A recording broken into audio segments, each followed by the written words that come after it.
I'm woken up by the sound of my phone going off. I open my eyes to see my cheap apartment covered in the dim light of the early day. Sighing, I sit and slap my hand down on top of my phone, dragging it off my nightstand and onto my face. Hello? Hey Matt, it's Ashley. Not even one sentence, and it's obvious what she wants, but I ask anyway. What do you need? Well, my friends and I sort of have plans for tonight, so I was wondering if you could take my night shift. Fine, I need the hours anyway. Rent's due soon. I had the last part more for my sake than hers. Luckily, I'm not working at all during the day, so I get to stay in and watch TV. One cheap sitcom marathon later, and I'm gathering my work stuff and heading out the door. I work as a lifeguard in my apartment building's pool. It's a great job. All I need to do is take the elevator down and then I'm there. Like everything else in the building, the pool is run down and poorly maintained. It's also oddly located, actually under the apartment building, completely underground and devoid of sunlight.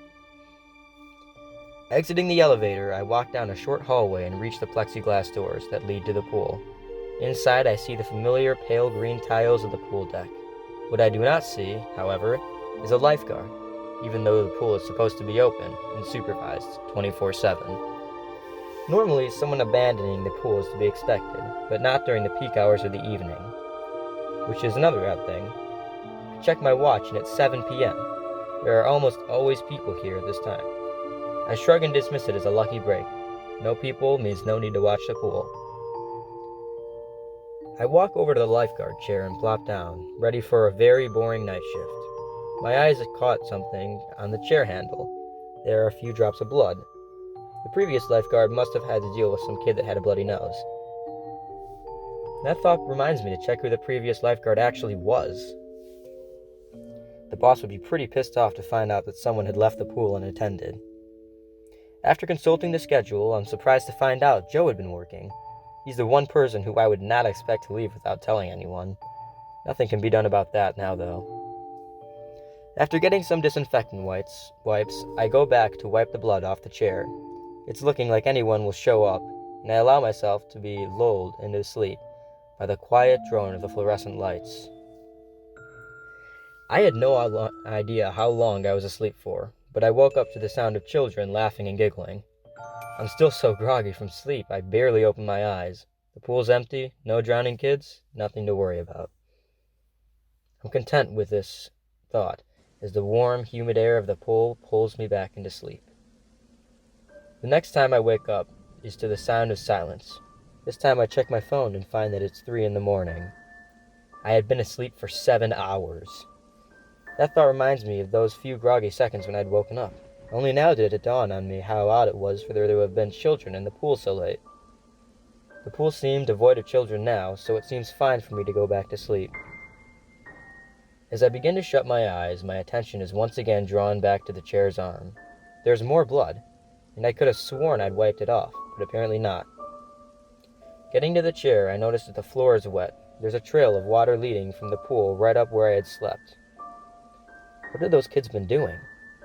I shrug it off and head to the supply closet. A few minutes and Clorox wipes later, the chair is clean and I head over to the trash can. As I throw out the Clorox wipes, something at the bottom catches my attention. There, in the can, were the wipes that I had used to clean off the previous blood droplets. I knew that I'd cleaned the chair, but where did the new blood come from? It must have been those kids, as the watery trail to the guard chair proved. The chair, however, tells a different story when I get back to it. There on the armrest, new blood droplets. A quick scan of the pool revealed that it's still empty. There's no way any kids could have done it this time. It dawns on me. The blood is in little droplets, like it fell into the chair. I slowly begin to look upwards, and there, coming from the ceiling, is a very small red stain. The ceiling is one of those paneled deals, with large sheets that can be pushed up to reveal the electrical pipes and work of the building. The blood is coming from the edge of one of those sheets. Sighing, I consider calling management, but I know that it'll take them weeks to do anything about it. Probably some dead rodent, or maybe someone's cat. Either way, I don't want disease-ridden blood dripping on me, so I pull the plastic tables positioned around the pool under the dripping, and climb on top of it. I pull on some gloves, ready to clean up whatever it is, and then push the ceiling tile upwards and slide it out of the way. I fully extend my shoulders so that they are completely in the ceiling. Only now do I realize I have no way of seeing anything in the dark, so I climb up down and get my phone. On the table again, I use my phone to light up the space.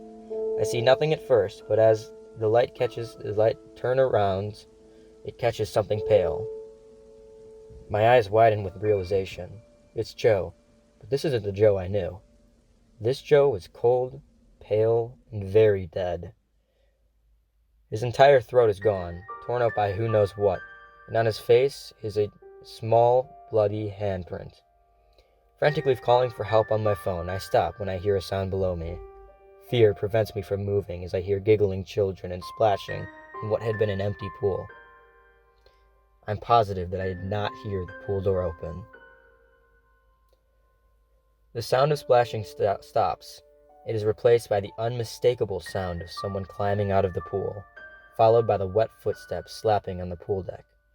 I'm stuck, frozen with fear, looking into the face of my dead coworker as some unknown creature approaches me from the pool.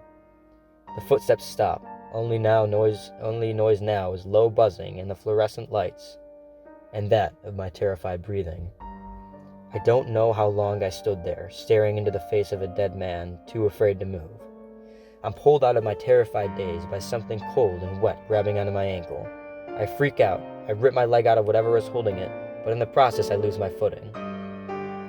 Falling onto the table, I smack my head. As everything gets fuzzy and begins to fade into blackness, I make out the silhouette of a child looking down on me. Unconsciousness rolls over me before I can do anything about it. My eyes open, and I'm still lying on the pool deck. The only sound is the continuous hum of the fluorescent lights. The initial grogginess wears off, and I remember what happened.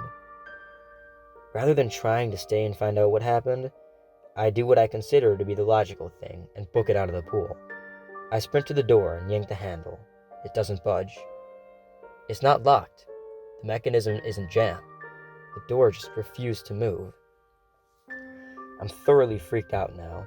I walk back to the lifeguard table. The ceiling tile is still pushed to the side, and there's a significant puddle of blood near the lifeguard chair. Aside from me making a gag, also makes me wonder how long I was out. A quick look at the wall reveals that it's 7 in the morning, which means my replacement was due over an hour ago. I lean to the schedule and read to find that Ashley was supposed to be here. I think back to the phone call that brought me into this mess, which reminds me that I have a phone. How was I so stupid? I reach for it and hope to God that I can call for help before my hand grasps the phone and there's a sound of laughter and splashing in the pool behind me. I really don't want to turn around. That pool has just been empty with all that's going on. I'm quite positive that what I see in the pool will not be good. But curiosity wins over fear, so I take a deep breath and turn around. The pool is empty, yet I still hear the sounds of children playing. The pool surface seems calm at first, but after a few seconds I start to make out a ripple in the center. The sound of children grows louder, as do the ripples become more rapid. They keep getting louder and louder. The sounds of fun turn into terror. The children's screams no longer sound joyous, but horrified, blood boiling, like nails on a chalkboard. All the pool water becomes more disturbed, and it's no longer a ripple. It's violently thrashing, starting to throw water on the pool deck. An impossible whirlpool starts to begin and form in the middle of the pool, and I stare in terror as the figure begins to rise out of the center. At first, it appears to be a child, but I instantly realize it's wrong. It isn't even human. Sure, it resembles a human, but it lacks any sort of color or distinguishable features. The figure is in such a dark black that it almost seems to be two-dimensional. I take an unconscious step back, my body desperate to be away from the creature, but my mind is too captivated by the horror and impossibility of it. Then it's gone. No proof or anything. The figure that was in the pool is just gone. The screaming is gone, and the pool is no longer convulsing. I stand shocked in silence. and eventually my mind recovers enough for me to move again, and I decide to try the door. I turn to face it and scream. Something's coming through the door. Holy shit, what's wrong with you, man? Ashley says, staring at me like I'm crazy. The pool. Joe. Damn, Matt, what the hell is up with you? Alright, breathe. All I can think to say is, you're late. Yeah, man, so what? Chill. It's just more money in your pocket anyway, she says, distractedly as her phone starts to buzz. She picks it up. Hey, what's up? Oh, Joe. You can take my day shift today. Hell yeah, man. I owe you. How can she be talking to Joe? I turn to look back at the pool. Everything is normal. The pool deck is dry. There's no blood dripping from the ceiling. Even the table I'd moved back is where it normally was. I'm pulled out of my daze by Ashley. Yo, Matt, I got Joe to take my shift. He should be here any minute. So I'm gonna head out. You gotta get some rest, man. You look like you've seen a ghost or some shit. I just nod as she leaves, staring dumbly in the very normal pool. A minute later, the pool door creaks open and behind me, hey Matt, how's it going? He's alive. Turning around and seeing him there made everything just a little bit better. All I can muster to give him is a nod and say, Fine, I'm fine, Joe. Returning to my apartment, I go straight to bed and flop face down. I must have fallen asleep before I'd set my phone on the floor next to my bed. Due to the fact that my phone is lying on the floor, I do not notice it buzzing.